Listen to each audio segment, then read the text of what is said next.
Hello and welcome to episode number 19 of the Curling Legends podcast. My name's Kevin Palmer, and each week through the curling season, I share a conversation with a player or storyteller from the 50s, 60s, 70s, 80s, or 90s. We cover curling from the invention of the slide through to the adoption of the free guard zone. Jack MacDuff is on the show today. Thanks again for listening, and just to remind you that if you do have friends or family members that you think would enjoy the show, please pass along the information on how they can listen. You can check us out on our webpage at curlinglegends.ca. You can also get us on Facebook at facebook.com/curlinglegends. And the best way is to subscribe on your mobile phone through many apps that you get your podcasts on: iTunes, Stitcher, Downcast, Pocket Casts, and as well, a reminder, we're on iHeartRadio and Google Play and iTunes Radio as well. Thanks again to Jerry Gertz and Curling Zone for supporting the podcast, as well as Steve Lobel, who provided the artwork, and Mark Rogman, who provided the music.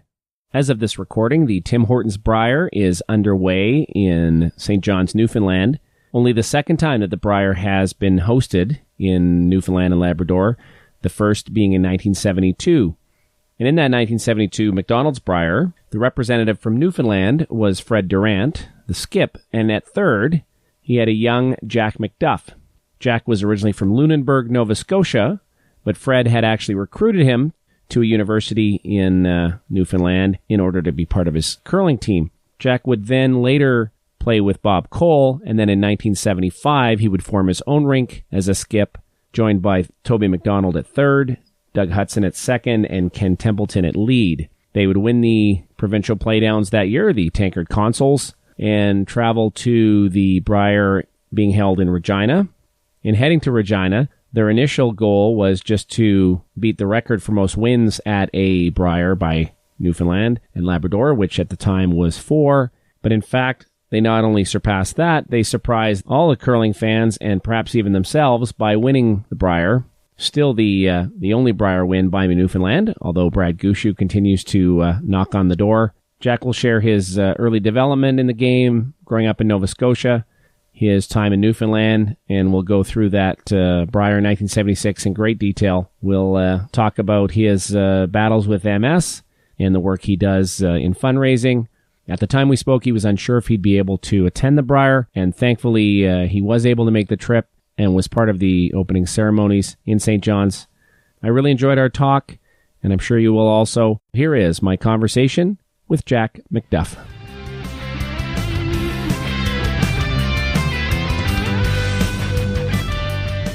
Good afternoon. Hey, Jack. How are you? Good. What's going on today? Well, I'm just running a little bit behind because I had work. You know, this work stuff gets in the way all the time. I don't know why I let that happen. I hate when that happens. Yeah. I've heard you're quite the storyteller, and that you are a fellow that is well known to maybe tip a drink after a game and tell a few good ones. I have been known to do that. Yeah. So I don't know if you're tipping a drink now, but at the very least, we can try to reenact that. Don't drink as much as I used to because of a little MS, and it doesn't. The two of them, I get a little unstable with MS. It's more pronounced when I have a few drinks. So yeah. Someone misses out, and it could be someone listening, or it could be me. So let's get started. So you were born and began your life and your curling life where? Okay, I was born in Halifax in 1950, and my parents lived just outside Lunenburg, and I moved to Lunenburg in 51 and began curling there. So you're born in Halifax, but you were actually born in Halifax. Parents lived down the South Shore, so I was in Nova Scotia. So really, I grew up in Lunenburg for the first 18 or so years of my life, and I started curling about 1963. So you're about 13 years old when you actually started to play. Okay, did your parents curl then? My parents curled, but we had a real good coach and very inspirational guy in Lunenburg at the time, a fellow by the name of Dual Burke, and he had introduced me to golf, and so I was playing hockey, and he said, why don't you come over and try curling? So I said, all right, I will. Mm-hmm. So that's where I went, and that's where I started at the Lunenburg Curling Club. Was that kind of the age that people would start curling at, or was that at 13, or? We didn't have a lot of people. Lunenburg was a small town, 3,000 people, but a beautiful town, and a wonderful place to grow up, and lots of, free time and lots of good ice services for hockey and curling, and a great golf course. So what was the curling like then? Was it sort of attached to the hockey rink, or what was the facilities then? It was just across the, about 120 feet, and I used to go when I played hockey, and I practice, and then I go and just take off my skates and run over and go down to my dad's locker and pick up his Ken Watson curling boots, put them on, and go to the ice until my mother called me and said, "Jack, it's supper time." So she would down, pick me up, and away I go. So those were your winners. It was a full day of hockey and then curling all combined. Absolutely. Mm-hmm. Hockey was more of an interest at the time. It seemed like when I grew up, there weren't a lot of people in our class, and probably about 20 curled and about 20 played hockey, and I played a little of both. Was there a lot of other guys that were taking their skates off to go over and throw rocks, or were you an anomaly then? Not too many, and we had just, like I said, it's Dougal Burke, and when I started curling when I was 14 or something, I guess 15, grade 9, he said to me, "Who do you want to skip the high school team, or grade 10? And I said, "Well, I don't want to skip," and he said, "You're the skip." And all the guys were like 2 or 3 years older than I was, but okay, so I started skipping at probably grade 9. And you mentioned you had those Ken Watson, so these were like a boot almost, like a dress shoe design, or what were they? They were the old brown Ken Watson curling shoes. Uh-huh. Because when I grew up, there was like one book on curling by Ken Watson. Of course, we had one in my parents had one with Ken and Grant Watson, and that was the Bible on curling at the time. So I read that a lot, and then I used the Ken, and then I graduated to the Ernie Richardson curling shoe, and I get the black Ernie Richardson later on in probably when I was, I'd say 15 or 16, and that's what I wore for the next 2 or 3 years. But I was always playing against the Richardsons, in my hometown. They weren't there, but in my mind they were. Like when I played baseball in the backyard, I threw the ball hard against the wall of the house, but I threw it a little harder when Mickey Mantle was batting. Yeah. He was more important. So you'd imagine throwing the last shot to win the Brier at that time, even as you were a young kid. No, Kevin, what I would throw, I would go down Sundays and throw 12 ends of 8 rocks each side against the Richardsons. The funny thing is, like I said, Sam one time, I said, "Sam, you know what? I never beat you guys. Whenever I had a chance to make a last rock, I never seemed to make it." Even in your mind? Even in my mind, even when I was on the ice. I mean, I had some great chances to win, too, but I started that probably grade 9, 10, 11, 12, and Sunday afternoons I would be throwing 100-plus rocks, and I practiced. That's a lot of practice. Now, at that time, is there anyone else in your area or anyone that you heard of, even within Nova Scotia, that was kind of doing that kind of practice? Yeah. No one that I knew that played as hard and practiced as hard as I did. And I mean, I would go down, I would sweep every rock, I would throw every rock. I was really keen on playing. Do you remember what it was about the game that? Well, I think at that time there was a lot of talent. My parents played, and there were some good players in Lunenburg, and one of the players who played in Lunenburg had played lead on the Nova Scotia team in 1951, the Don Oiler team that won the Canadian title. But I didn't think as much about winning the Brier. I thought more of being just a good player and practicing to be as good as I could be. But like I said, wonderful coaching, and between Mr. Burke and my dad, they were on me all the time about what to do and how to throw a rock and the strategy of the game. Well, so let's start there. So in terms of throwing the rock, so how did your delivery then kind of evolve? What was taught out there? Like, was that part of the world predominantly, in part of Canada, predominantly flat foot? Pretty much. It was pretty much a flat foot. It wasn't a Manitoba toe. It was more of a flat foot delivery. And I really tried hard to throw it like that. And Mr. Burke was the kind of guy that my coach, he would take people, and he had like Scott Saunders or John Moore. He would go and pick, I hate to say it, but probably what the people that he thought were the better players, and was a real good coach for those that had, that apparently had some talent for the game. I remember going back in 1972 with the Purple Heart and going to Miss Burks and saying, part of this belongs to you. I said, I just love playing third, all the shots and not the pressure. And he said, Jack, that's true. But he said, you're a skip. You are a skip. You always were a skip. You should skip the rink. Mm-hmm. So he Great had more encouragement. He had more confidence in you as a skip maybe than you did at your early stages then. Oh, he did. He had a lot. Mm-hmm. He thought that I was built for the position and that I threw the rock very well. And yeah. So you didn't think of yourself as a skip necessarily coming up. You just wanted to throw as well as you could, and you enjoyed it. I guess it sounds like you really enjoyed throwing a rock. You must have to do that, to throw that many. Well, I think probably, but see, I was quite young. I mean, grade 8, 9, 10, didn't really think about it. But then when he said, Jack, you should skip, I want you to skip, and I thought more about it. So then I went to Acadia and started playing there a little bit, not too much. I was more interested in making the varsity hockey team. Mm-hmm. And so this guy came over and said, Jack, he said, a friend of mine, Hal Ledger, would come over and said, Jack, I was down at the rink today in the curling club, and I saw you curl, and I went over and watched you play hockey. And he said, I'll be very honest, you have a future in curling. You don't have one in hockey. How did you take that when you heard that? No, I was a little hurt, but then I went to a bonspiel with those guys, but with Al, but they were 3 and 4 years older. So I went to this one spiel, and I went over the board and looked, and Jack MacDuff was up against someone else, and I said, guys, you guys are all loaded. You guys skip. I'm not skipping. They said, you are the skip. And I mean, they recognized that, I guess. My first year at Acadia, I was only 18 or 19.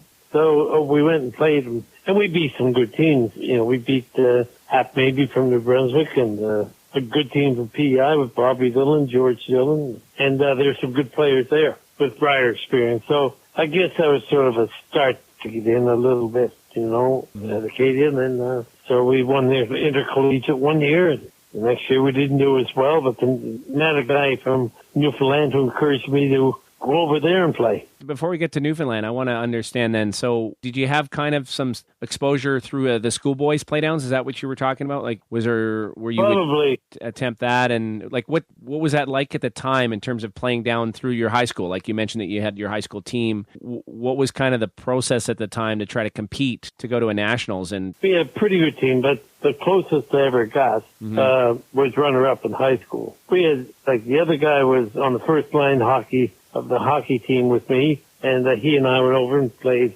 skip and third, and we came second, and I said, well, I wasn't really as keen to curl as I was to play hockey at that time. Mm-hmm. But there weren't a lot of people interested in, we probably only had 10 or 15 on the curling team, like I said, and probably 15 or 20 on the hockey team. But curling wasn't a priority as such, as it became later on. And now you also mentioned the strategy, and you started to develop an idea around strategy. How did that evolve, and what was it, I guess?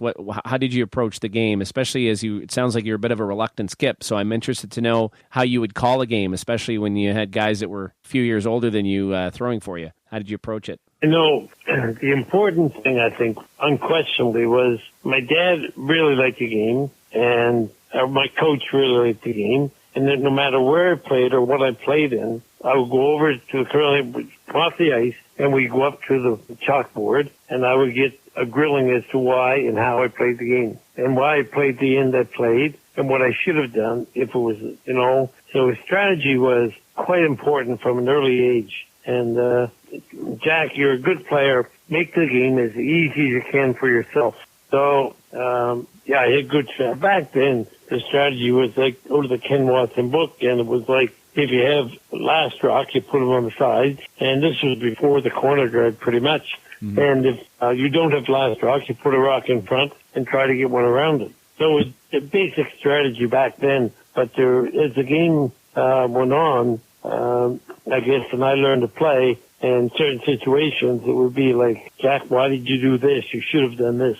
And I was a good listener. And that's the one thing I did. I never thought at all that I knew everything. I thought that it was best that I listened to what older people told me and learned to play the right way. So you were just a sponge. You would absorb the information you were getting from your father and from others sort of after games. You'd also take in while you were playing it and probably apply, things you'd learned. What about actually exposure to the Brier or to, did you at that point, were there radio broadcasts? I mean, how did you follow the sport from a national perspective? Was there an opportunity to know what was happening and follow it? Well, I went to Halifax when I was 16 in 1966. And there's a Brier in Halifax at the time. And actually, Ron Northcott won that year with George Fink and Bernie Sparks and Fred Story. And they won in the playoff. They beat Joe Garoka from Ontario. But there's some great players in that Brier. And Hersch Leonard was there, and Bob Pickering. And I watched that, and I said, man, I would love to play in that someday. It's sort of like back in the days of Sam Richardson seeing the Campbells in 1955 and seeing them win in Regina and saying to his mom and dad, someday we're going to play in that. And they had never really curled, but he said, someday we're going to play. His mother said, don't you think you should practice a little first? Yeah, what's funny? We know the rest of that story. What's funny you say that, Jack, because a lot of people that I've spoken to have that same experience where they were able to go to a Brier live as a young person, and it had a really transformative effect. Did you feel as being a real, committed to hockey first, after that Brier, did your thoughts change at all, or did curling at least get on par with hockey? Well, quite a bit. Yeah. Mm-hmm. I got a lot there, and I practiced a lot more. Because it was at the Halifax Forum, and like I say, there were wonderful players there that year, topped off probably by Braun, and I just really, really took an affinity for the game. But it sort of wore off a little bit when I went to Acadia. Al Edgewood and Jim Fogarty and the guy Chuck Tom sort of brought it back and said, Jack, you're a good player, you should play more. I would say during the 3 years I went to Acadia, I got what I called Purple Heart Fever. Okay. So it came back. Now, at that Brier, did you get a chance as a young kid to meet any players, or what was the experience like? Or even do you remember the crowds or that, or no? Well, the crowds were good, but I don't remember. There was a playoff, and I drove into town to go to the playoff on. I think it was Friday night back then. It went to a last end, last shot, and it really made you want to play. Mm-hmm. It put it in your mind that you would like to be a curler, but like I say, not until I went to Acadia did I really get the Purple Heart Fever that I really wanted to go to the Brier. And that's eventually took me to Newfoundland, I think. Yeah, so what drove you to Newfoundland? Was it partly there was a desire for curling then, or was there other, life decisions around work and such? Well, I played in the intercollegiate, and I met a fellow from Newfoundland, and we decided to happen to go over to my brother was an eye doctor there, and then I went over and the old story. See an old girlfriend. We stopped in Grand Falls and talked to a guy, Fred Durant, who at the time was the executive assistant to the Minister of Finance. He said, "What are you doing next year?" And I said, "Well, I don't know really." He said, I said, "I might go to Europe." He said, "Well, if I get you into Memorial University, would you come over here and curl with me? Mm-hmm. I can get you in if you will curl with me." I said, "Okay, I'll think about it." So I did, and packed a suitcase and went over in the fall of 1971 and 72. So you were recruited into Newfoundland as a curler, essentially.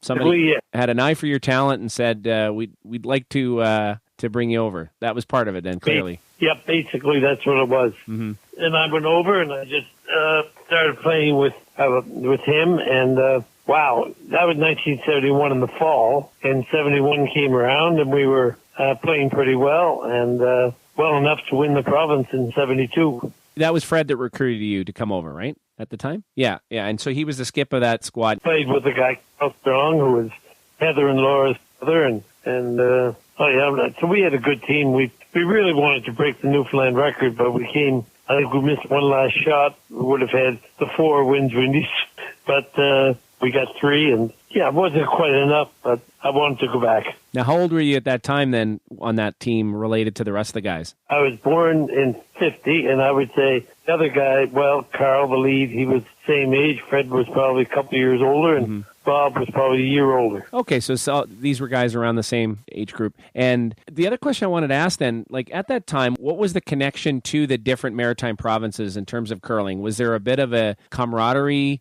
or was it more of a bit of a rivalry? What was it like? So as an example, you're being a Nova Scotia curler going to Newfoundland. Well, it wasn't that much of a rivalry as such. Like, there were good curlers, the Sullivans and the Maybes in New Brunswick, but I didn't see much of them. And we didn't travel very much back then. And PEI had the Dillons and Doug Cameron and that sort of, they were good players who've been to the Brier a bunch of times, and a lot more that I haven't mentioned. And Newfoundland, well, Newfoundland was Newfoundland, and a good place to come out of if you wanted to. But Newfoundland was only been in the Brier for 20-odd years. But it wasn't a big game over there at the time. So there wasn't, when you say there wasn't much travel, so in terms of bondspieling or getting an opportunity to get competition, that was not as accessible or as common as you'd see out in the prairies then, it sounds like. Yeah, I'll tell you what, when we played in 76 even, the biggest spiel, I think we won the Ballyhealy cash, and I think it paid $120 to win. To the team? Oh, yeah, the team. Really? So it wasn't a big deal back then. Yeah. So as a young player, it was probably hard to get competition out on the coastline then, and you'd, like you're saying, even the good teams in New Brunswick you didn't face very often because you just didn't have the opportunity. No, you would win. When I went to Acadia, you'd win a frozen chicken or clock radio, lots of clock radios and things like that. There weren't big prizes in the spiels I played in back then. You win a wristwatch or something if you were really lucky. But there was nothing really. What's the craziest prize you ever won? You said frozen chickens. That's pretty interesting. Anything else? Frozen chickens. One time in Brunswick, Nova Scotia, I won a white shirt, an Arrow white shirt, and the Greenwood closing spiel. I won $10 gift certificate. Oh, it was terrible. But you weren't playing for that. You were just playing for fun. Chicken or a clock. Were you also trying to play a bit for competition and try to get better? Was that available as part of those events, or did you just find that it was harder to get competition? Well, there were always the closing bronze fields, is what Kevin, that's what they were. There weren't a lot of big bronze fields all over the place. So at the end of the year, you always had the Wolfville closing and the Kentville closing and the Berwick, Greenwood. There were a lot of just closing spiels, but there weren't a lot of other spiels before that. One in Amherst was fairly big during the years in January, but no, we didn't play a lot. So tell me about that first Brier experience, where in 72, that was in St. John's, Newfoundland. Oh, that's right. So you're okay. I moved. That's right. So you've moved to Newfoundland. Your very first Brier experience is right there in Newfoundland. Well, I was going to Memorial, and so I got a nice trip about 3 miles up the road to the Holiday Inn. And so that's where we were. Yeah. But I mean, first one, and you were so excited and so nervous and so scared. I mean, not only that, but back then you only got one bye, and we drew ours in the first round. So we didn't play the first round. So in our second round, we played against Oris Mellistock from Manitoba, and we had we're there where I'm not going around, and Roger maybe was my driver. And I said, Roger, I'm watching so many people make so many shots. Do you think there's a chance that I can go out there and miss 24 in a row? I was scared to death. He said, Jack, you throw. I know how you throw the rock. Don't worry about that. We did lose our first game to Boris, but after 8 ends, we were 4-3 with them, which was pretty good for us. And but we gave them a 4-ender on one end, and about somewhere around the 10th. Do you remember that team much? Do you remember Orist and that crew, the way they used to bark at each other? Yeah. I think, they were, they won it, but they were very good. But we were out there just not talking, not being friendly with any of the teams. We were just playing the best we could to try and be the best we could. Try to win 4 games, which was, at the time, the Newfoundland record. What was the fan support? So this is the first ever Brier in Newfoundland, right? So what was the experience like from the local home? I remember we won our first game, and the foghorns went off, and it was really exciting. We won our first game. We went no wins, 4 loss, and so it was a little bit, but the fan support was tremendous for us. But it was a real good Brier. Like, Newfoundland put on a real good show, but it was quite new to a lot of people. Certainly, province-wide, it wouldn't be really well known at all. So for some fans, it was almost an anomaly or something, to kind of an oddity to come look at. Sure. Yeah. Sure.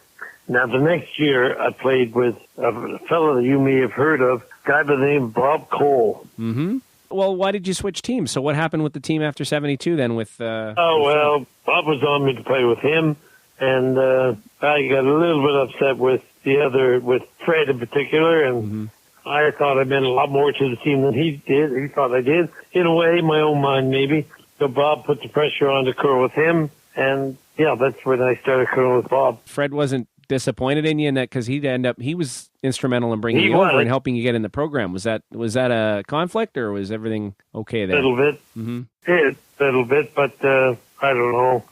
Bob Cole put the pressure on. Bob said, Jack, why don't you play with me? So I went over, and I actually said to him, I said, Bob, I'm not going to play because I have to pass courses at university. So he used whatever influence he had to go over to the university to find out what my marks were, and called me at home in Lunenburg and said, you've passed all your courses.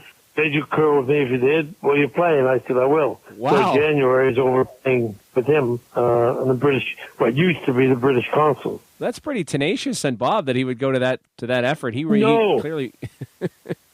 I know when we were over. So we started playing, and there was Ken Templeton and the guy Wayne Lowe, and we suited up and did pretty well until the last game in Goose Bay. We made it to the final and lost our last. Bob at that time had been to the Brier a couple times already, right? Or I think, or he'd been once. He'd been once in 1970 in Quebec City. One in Quebec City, but that's the only time he's been there. So we lost that one, and he with his wife Karen and another lady, Cynthia Young.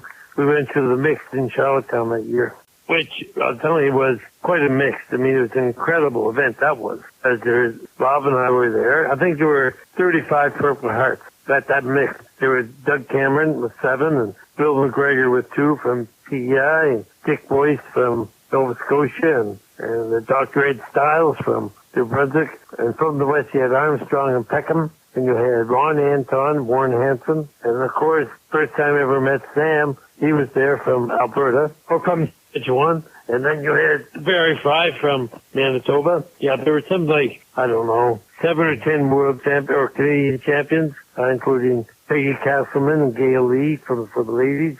And Ed Cron from Regina. She won 4 senior ladies, so later on that was. But so that was a wonderful event. How'd the social atmosphere at a mixed Canadian, how did that compare to a Brier? All my heroes were there. But then in 1975, I played mixed with my wife, and we went to Kitchener-Waterloo. And I said to my wife, she couldn't believe it. She only curled for a couple of years. They were only married in December, and we went to the event in March. And I said, dear, I just hope someday, if you think this is good, I hope someday I can get to a Brier. And you could see what it'd be like. Little did I know that a year later, we'd be there holding the tankard. Hard to believe. Well, so at that point, did you, you'd been there in 72, and so now at this point you've had three.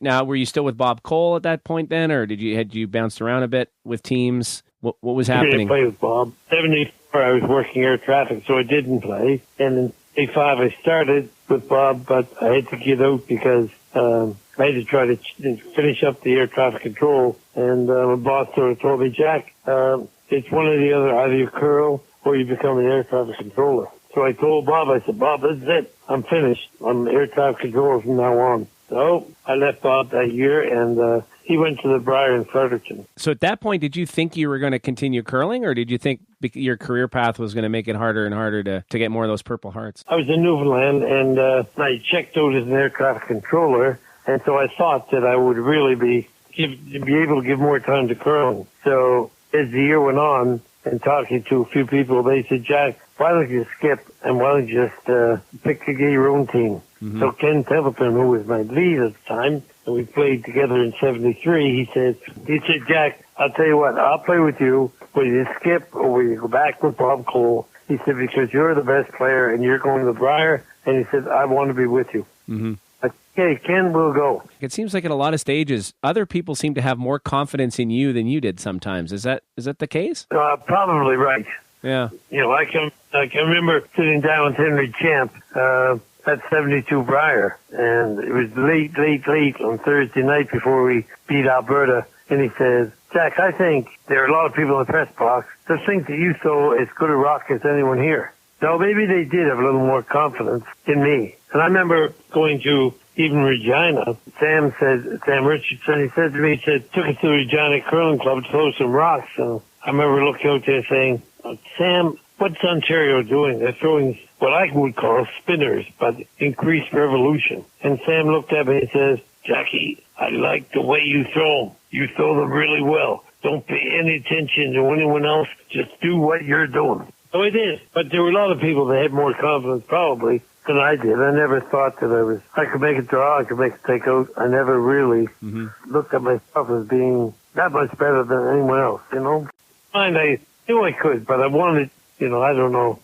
I knew that if you said you were a better player than me, maybe you are, but I'll see you on the ice.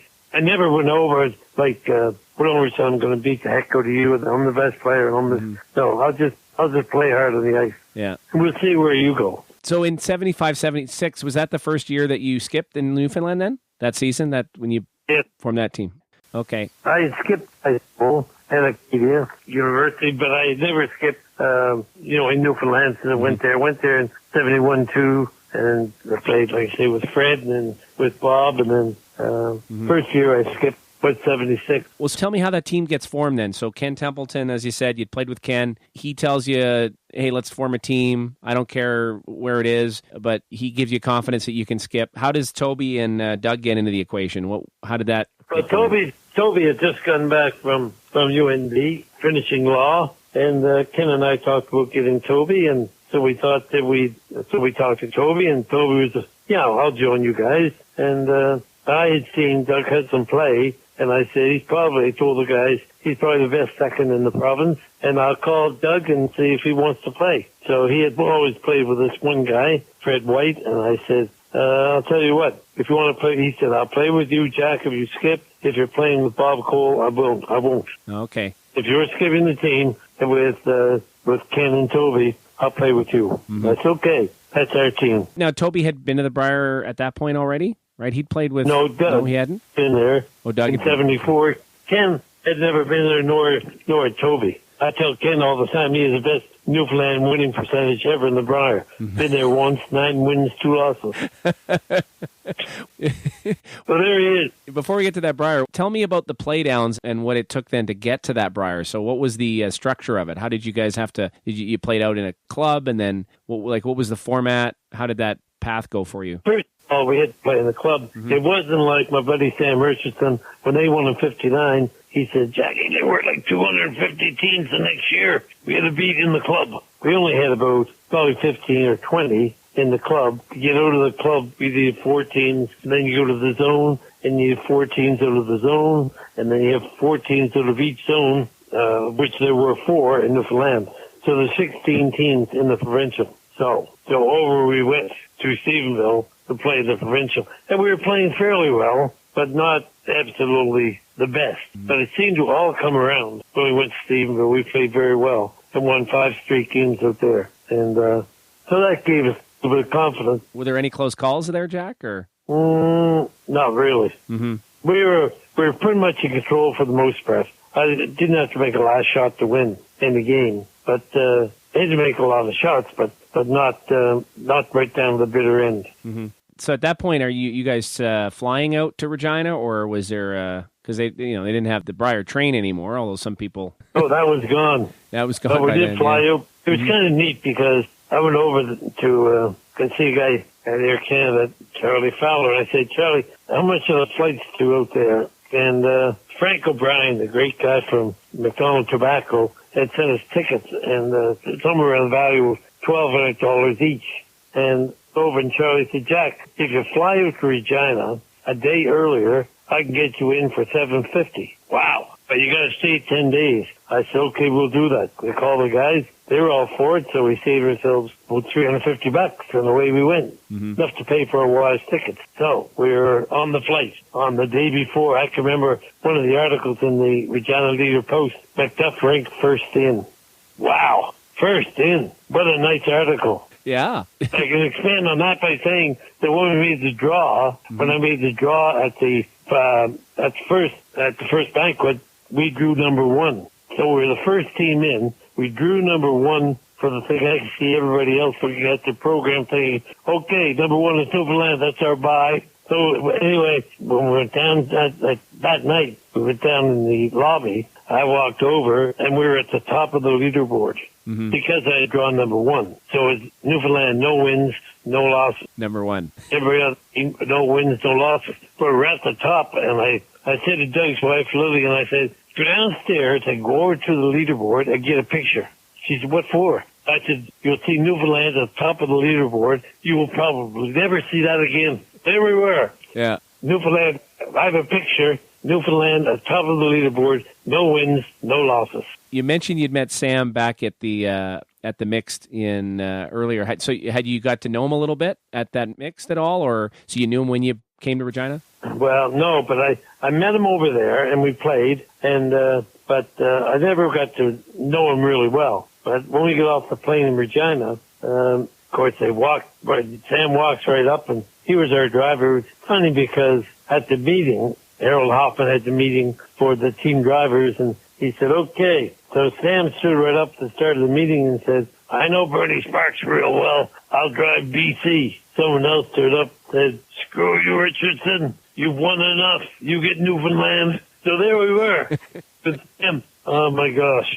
And so Sam went up and I said to him, I said, Sam, I've played against you so many times. He jumped 73 mixed. I said, Sam, in the 60s, I played you hundreds of times on Sunday afternoons at the Lunenburg Curling Club. He didn't understand what I was talking about. So later on in life, he did. Yeah. But it wasn't that he asked to take you guys. It sort of was a stroke of luck that he ends up being your driver and really became your mentor and coach for the week, right? Because at that time, there were no coaches, right? Or you guys were sort of off on your own. So how did that start? You mentioned that he brought you down to the club, Regina Curling Club. You threw some rocks. This is before the event started? Yeah. Yeah. Yeah, he did that, but he did so many things to teach us how to win. He didn't teach me how to curl. He didn't teach us strategy. He just would do little things that you wouldn't even know about that he'd just do. Like Toby said one time, we were coached without even knowing we were being coached. Mm-hmm. Like I remember Tuesday night when we got there, everybody came to our room. There must have been over 50 or 60 people. It was a real party atmosphere and everything was going wild.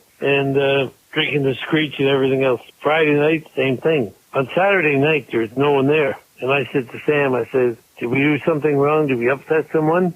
He said, what do you mean? I said, well, Thursday night, everyone's here. Friday night, everyone here. And Saturday night, empty. He said, Jackie, I told him to come back next Saturday. We'd entertain them all. So he kept the party away. Yeah. That's the kind of confidence he has, instilled in us. I can remember playing our third game, I think, against New Brunswick. And I threw things like this that you don't even think about, but we were playing and I had to draw against 3 and I was too heavy. And I come off the ice after the game, we lost. And I said, Sam, the draw I threw in the 7th end or 9th end, I guess it was, against New Brunswick. And I said, the draw I threw against 3, I thought I threw that very well. But I said, I didn't think I was that heavy. He said, Jackie, I'll tell you what. He said, sometimes when you're in a pressure situation, you have a tendency to kick out of the hack harder. I'll watch you throw the rock. You threw it very well, but as soon as you come out, I said, I think Jack's a little heavy, and you were. And you'll always, he said, you have a tendency when you're under pressure to kick out and throw a little harder, even though you're not thinking about it. That's something I never forgot, ever. Yeah. Little things like that he did. Well, I don't know how much you can remember the whole week then. So do you remember how it evolved, like game by game or? Well, the first, my old friend from Acadia, Al Ledgerwood, was playing lead for PEI. And we played him. And in the first game, that went to an extra end. And we won in an extra end to go to 1-0. Mm-hmm. And our second game is against Bernie Sparks. And we were playing along fairly well. And we needed 2 in the last end. I made 2 good shots the last end to win by 1. And then we lost to New Brunswick. And then we lost. We're ahead of Northern Ontario and Rick Lang by 2. But gave up 4. I think he gave Steele 2. And so now we're 2-2. Okay. So now I remember. Now I'm thinking, now we play, say, Jim Ursel. And Jim Ursel from Quebec, who won in 77, we played very well, but not as good as we could have. But Jimmy jams his last shot, so we win to go 3-2. Oh, now we're sitting there saying, "Ooh, in a pretty good spot right now." And then our next game against Claire de Blonde from Manitoba, and I thought that he was going to win the Brier. That's who I wanted to bet on, the Calcutta. My dad talked me out buying Manitoba and said, "Jack, if you're paying $5 on the Calcutta, buy yourself." So I did. Oh, you did? So I did. Yeah. And it paid off. I was going to say, what did that $5? It's probably better than that Bonspiel back home. Paid $80. Yeah. Oh, almost. I played $8.80. One of the guys I felt bad for was a guy, Norm Rockwell. He bought Newfoundland every year. And when we won, he thought he had he figured he'd make $500,000. He couldn't believe it was only 80 that he got. But there were two things that happened. One, our team bought 7 tickets between my couple of relatives that were there, and for that. And the other thing was the year before in '75, Don Toit represented the territories, and so he finished, I think, 8-3 maybe. And what they did for the Calcutta, they said, "Well, Newfoundland is so good, so if you buy Newfoundland, you get territories thrown in." So if you thought territories were going to win, you buy Newfoundland and the territories on one ticket. Okay. But so a lot of people thought that territories probably bought territories because they thought they were going to do okay. That was their first year in the Brier, and they did well the first year. So, sorry, this is in Regina in 76. They're buying a combined Calcutta ticket for both teams, and they're more likely banking on the territories versus you guys. Absolutely. Well, I think. I don't know for a fact, but I think that was the first year I was ever done. Yeah. When you're sitting at 3-2, at this point, what are your aspirations then for the week? Well, we still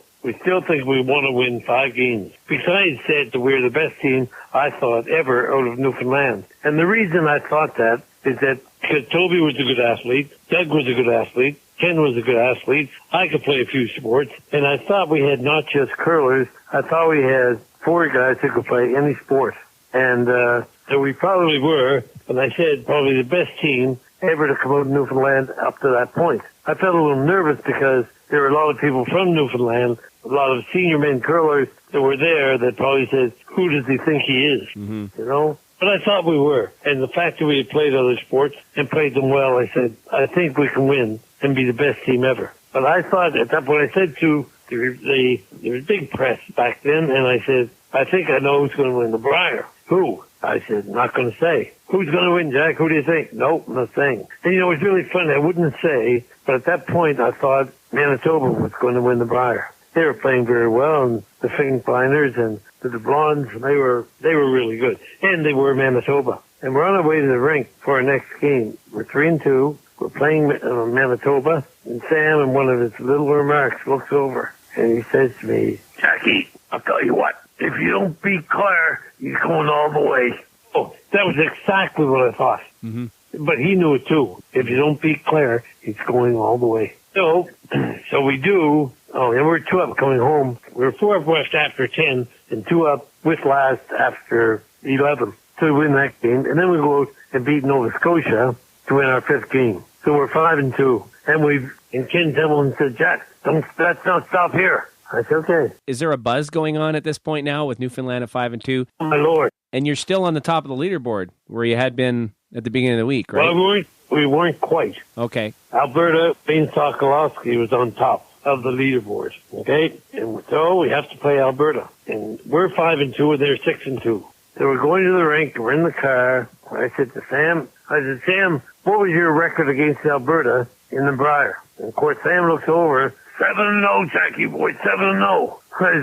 I laughed. I said, "Yeah, right. You only played in 5 Briers. How could you be 7-0? He says, 2 playoffs, Jackie boy, 2 playoffs. You can look it up. And I did. But they were 7-0 against, and two of them played. I'll tell you these stories. Lester Bowering is a real good friend of ours, and he's down at he's one on the committee, the Newfoundland committee, and he has to go to a meeting, so he can't go to our game. So he's in the room at the meeting, and he said, "I got to find out how the guys are doing." So he said, "Okay, at the break we will." So he calls down to the desk, and the girl answers the phone and says, "Excuse me, could you go over and look at the TV screen, the monitor, and find out what the score is between Newfoundland and Alberta. Mm-hmm. Yes, sir, I can. Just a second. Comes back, says, Newfoundland 6, Alberta 1. Well, Lester said, excuse me, just walk over again, and I want you to look at the monitor and see what it says in the game between Newfoundland and Alberta. So she puts the phone down, goes over. Like I told you, it's Newfoundland 6, Alberta 1. He said, could you go over one more time and look at that monitor and just check it? He said she was getting upset. She slammed the phone down. She came back to the phone. She picked it up and said, sir, NFLD 6, LTA 1, after 6, ENDS. So Lester said, I said the guy 6-1. Everyone said, well, I guess we knew it couldn't last forever. And Lester said, yeah, but it's for us. So we beat Sokolowski. That put us in first place. Now we are on top of the leaderboard with Alberta. Yeah. So now at this point, at 6-2. I don't know. Yeah. What are you? They had a good team. They had he and Frank Moritz, John Cotham, and Shane Wiley. They had a good team. And but I don't know if they won after that. Sokolowski.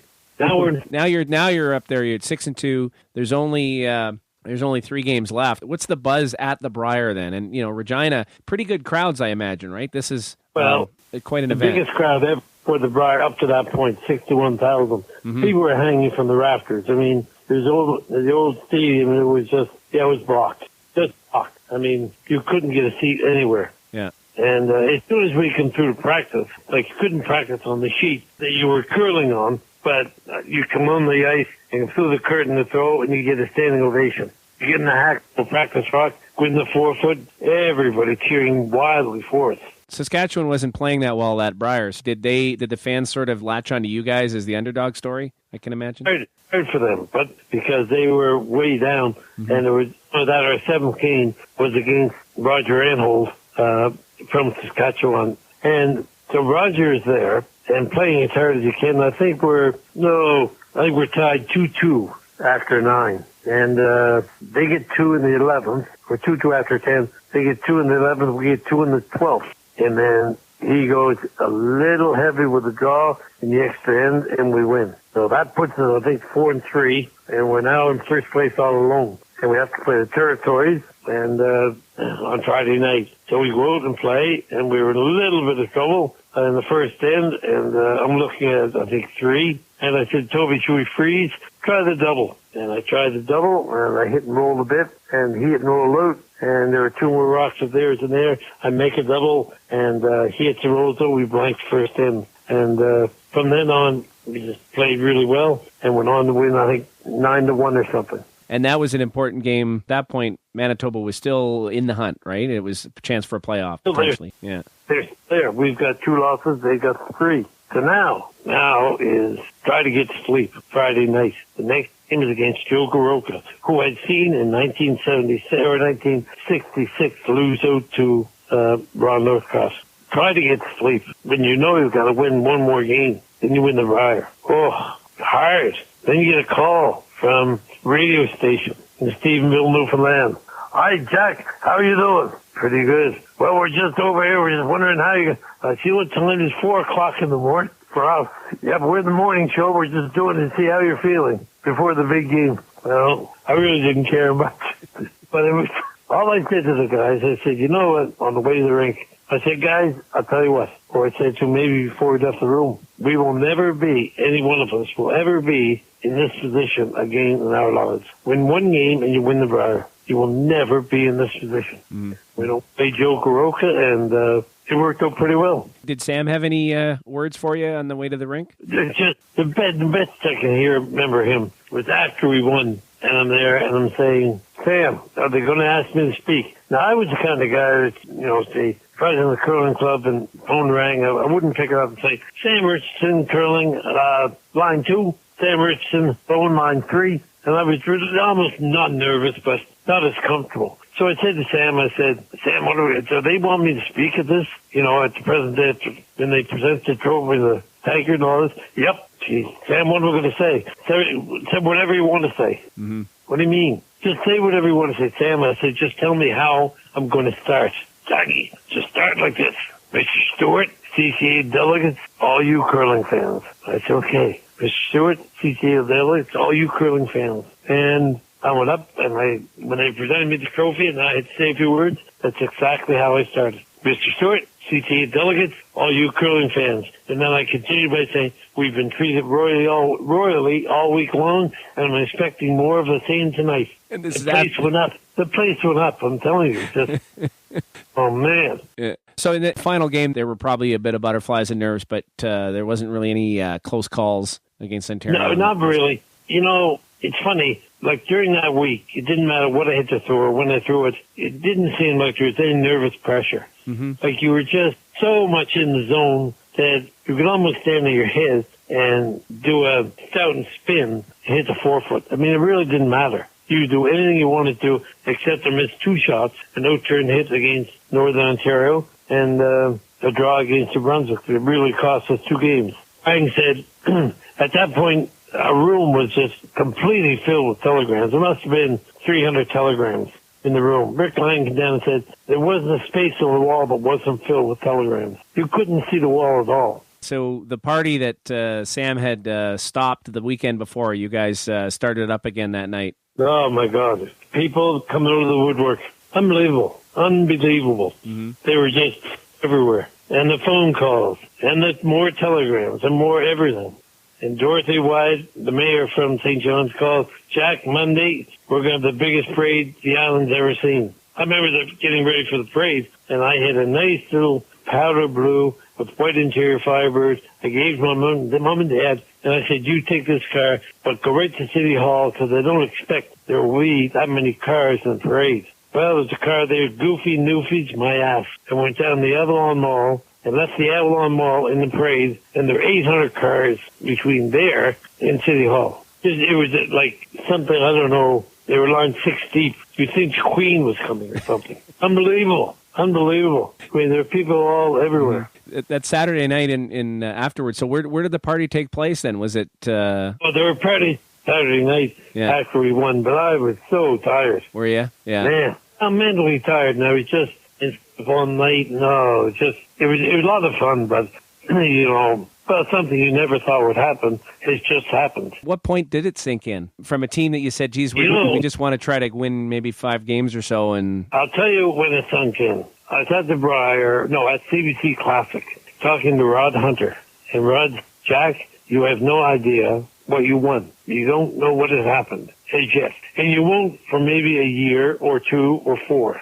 But he said, maybe this summer it'll happen to you a little bit, but it's going to happen to you later in life. And he said, you would sit there all of a sudden saying, oh my God, I won the Brier. Oh my God. And you know what? Today is a perfect example. Why am I doing this? Because you won this goddamn Brier. I look at my wife different times. Can you believe we won that thing? I mean, think about it. What are your chances coming from Newfoundland then to be with the tankers? You just don't know. Here's a cute story. Dr. Wynne McDonald from PEI, the late Dr. Wynne, he won 3 Canadian seniors titles. And he's in the press box, which was fairly large in Regina. And Dr. Wynne's phone rings. So Dr. Wynne just picks it up. Hello. And the guy says on the other end of the phone, says, hi, who won the Brier? Dr. Wynne says, Newfoundland. Click. Guy hung up. He wrote 4 or 5 minutes later. Dr. Wynne has told me this story so many times. 4 or 5 minutes later, the phone rings. And they say, guy says, hello. Yep. I'm calling. I'm trying to find out who won the Brier. He said, Newfoundland. Click. So the guy, 5 minutes later, the phone rings. Says, hello. Who am I speaking to? Dr. Wynne says, Dr. Wynne McDonald. Mm-hmm. Oh, Wynne, I'm glad I'm talking to someone. God damn, it's the 3rd time I've called. I'm calling from Hawaii. It's costing me some money. It's Matt Baldwin calling. Tell me, who won the Brier? Dr. Wynne says, Matt, I'm going to tell you give you the same answer I gave you the last 2 times you called. Newfoundland. Matt says, are they using rocks from Quebec City? Yeah. The old DCA rocks? Yeah. He couldn't believe Newfoundland won that Brier. I'm going to tell you the same thing I told you the last 2 times you called. Here's a cute story. Oh, I was an air traffic controller. Mm-hmm. So my sister was over in Europe, and she's coming home on an Air Canada flight. So I think my brother probably had something to do with this because the air traffic control center was in Gander. But they said, I get emotional when I tell the story, but he's there, and the stewardess, or the flight attendant says, would Mary Jane MacDuff please identify herself to the stewardess? So she puts her hand up and comes back and said, Mary Jane, yes. Mm-hmm. I just want to tell you that the captain wants me to advise you that your brother, the captain wants to advise you that your brother just won the Brier. Yeah. What? Halfway over the ocean. Halfway over the ocean.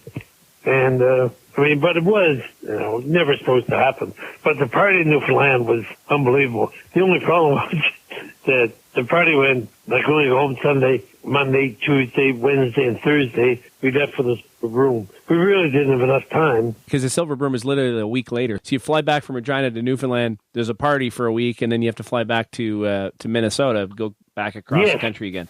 And we don't have to belabor it too much, but I can imagine given the performance at the Air Canada Silver Broom, you're probably disappointed. But it was probably hard to kind of bring yourself back after such an incredible, unbelievable victory. Like, what really kind of transpired at the Worlds? So many things that I would have done differently. But like, they put four of us in one room, and back in Regina, Sam would say, "Okay, who are you staying with?" I said, "Well, I'm staying with my wife." And Sam, "No, you're not." So we had a vote. And I was voted out. Stay with Skip and third, lead and second. That's how you bunked. Down there we had four in one room. And it just wasn't the same. But no, there was too much celebration. Sam said we were too nice to everybody. Signing autographs, talking to everybody. Go back to your room, there might be 30 people in your room, And but the old scribe Jack Matheson said it best when he said, Newfoundland won where they weren't supposed to win, and they lost where they were supposed to win. And you can't blame them for that. Mm-hmm. And at that point, I mean, the Labonte curse was kind of in full form, and Canada had lost in 73 and 74 and 75. At that point, it was starting almost to become a habit a little bit for Canada not winning. It went until 1980. Was there a lot of Canadians that came down to watch? Because, I mean, in Minnesota, not far from the border, were there a few Well, I think we disappointed a few people that came down. Had to leave early. But, it just was, from going from a week where you could put a rock anywhere you wanted, where it became a struggle to put the rock between the hog line and the back line. It was just, you weren't that bad, but you really I couldn't figure out the ice at all. And when you go down to I can remember Toby and I throwing 4 rocks at one rock, and we haven't hit it yet. Oh, man. Playing it. And you're saying, are we that bad, or what exactly is happening? I had to go down. If you wanted to hit that rock, where would you put the broom? I don't know. Frustrating. Don't make a joke, but we needed more help. And this is all in a span of two weeks, really, between the elation of winning to being out on the ice and struggling at the Worlds, right? Like, it's right close to each other. Yeah. Certainly would have helped, as you say, to maybe, although who knows, even if there'd been a month in between, the party in Newfoundland might have lasted a month. So it's hard to say. Well, it was big time. I get calls all during the night. No, you don't know me, but they knew my number, got out of the book. And you don't know me, but I just want to thank you for what you did for Newfoundland. And there were, I get cards, Jack MacDuff, Brier winner, Newfoundland. Envelope, they'd come right to my door. They didn't know anything about the game at all. But, there we were. And then did you get a chance at that next season to, like you say, you had a chance to go to the CBC Classic? Was there some other opportunity now to play in a couple of other events? That team got a chance to do that? I think we went to Nova Scotia once, and then we played. The next year, we started playing better than we started the year before, but went to the provincial, and we didn't play very well. And it was in Labrador, and we were over there. But I think, if we would have had a coach or someone who would have sat down with us, we would have been better off, But I think we're just still caught up in the moment. Something you won that you never expected would ever happen. But we would. We won $120. Yeah. To give the cash. Did you keep trying to get another Purple Heart after that, or did things with life and work get a little busier, or was it just... You know what? The next year, 77, I left Newfoundland and moved to New Brunswick. And there's no Purple Heart in New Brunswick. What you get? Canong Crest. Yeah. And every second year I played, every second year I gave to the family. I never really put any time and effort into it like I should have. Of course, I mean, I don't know when the last time I was in a curling club now. But my MS is a little bit tougher now. When did you first start to experience that and learn that you had MS? When did that happen? Probably around 1990, 89 or 90. But I wouldn't give in. And it wasn't until about 2000 I really said, this is getting tougher and harder to move around. I mean, I understand you're quite involved then with fundraising and trying to help with, continuing to find treatments and so forth. So I don't know if you want to kind of talk about that at all. Well, it is. And I mean, it's not for me, but future generations and things. And I work hard on it. I mean, the last 3 years I've been the top fundraiser in Atlantic Canada. And last year was the most I've raised, 20,000, more than 20,000. This year I'll go in the walk, but probably in my wheelchair. And if I do the Rick Hansen to get a few $1,000. And but no, it's not easy, you know. I heard this. Wasn't it Sam's daughter also had MS? Was that the story I'd heard? And yeah, it's been doing fairly well. She's on medication regularly, and I haven't been on any. So it's good for her, or she's doing well with it. But it's not an easy. But you and Sam, then, you have a kind of a connection from that Brier, certainly, and then also that connection as well. So you still stayed in touch with him over the years, I imagine, or there were probably chances at events and speaking engagements and that where you guys would connect. He had spoken at so many banquets. In fact, I used to say, Sam has spoken at so many banquets. He's probably spoken at every banquet since the Last Supper. And I'm not too sure he wasn't at that one either. Poor Newfoundlanders certainly think so. But Sam, right up until his passing, I called Sam all the time. And we were in constant contact. He and his wife, Kay, all the time. Probably talked to Kay more than I did to Sam because Sam was always speaking or gone somewhere. But Sam and Ernie, talked to them a lot. Over time, talked to Ernie. And when he's on Phoenix, I think you did too, didn't you? Yeah, I did. It's interesting, right? And you think about you as a kid and grown up playing against them by yourself, and that years later you'd have an opportunity to build a relationship with them, and Sam would be such a person that really helped transform your life, where he would just accidentally became your driver.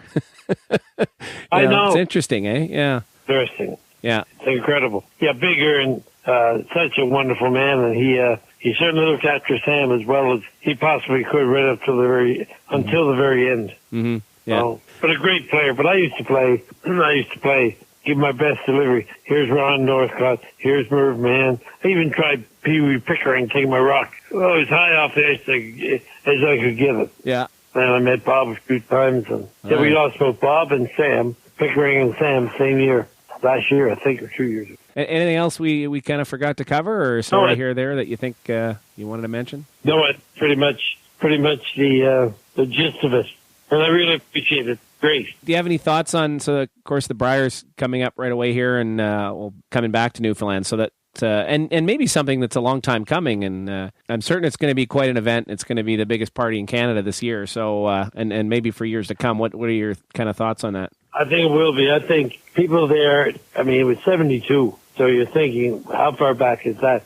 And not only that, they have a great player, great team with Brad and Mark and the guys, right? They'll be, if they're not first, they'll be second or third. And they do have a good chance for Newfoundland to claim their second title. Yeah. But it's still tough. Sam said to me, you say to me, Jackie, people think I'm old and think that I wasn't, too old to win. He says, I just want people to know that I was a Canadian and world champion 4 times before I was 30 years old. Different when you think of it like that. Yeah. They weren't old. Yeah. They were just good. And did you, so you've lived a good portion of your life in New Brunswick, and you spent a lot of time, not that much time, it's, really, it sounds like in Newfoundland. But it's only in Newfoundland from really living in Newfoundland from 73 till about 77. Well, 71 I went over, but that was only part-time university. And then So what do you consider yourself then? And then growing up in Nova Scotia. So I mean, I guess you're a true Maritimer, or do you have an affinity? True Maritimer, more. Yeah. I would have to say I'm more Nova Scotian than anywhere else. Yeah. You know. Yeah. Although I think you will always be in the hearts of Newfoundlanders for as long as curling exists. Yeah. Guaranteed. Yeah. This was great, Jack. I really enjoyed it. Okay. All right. You have a good day. Later. All right. Take care.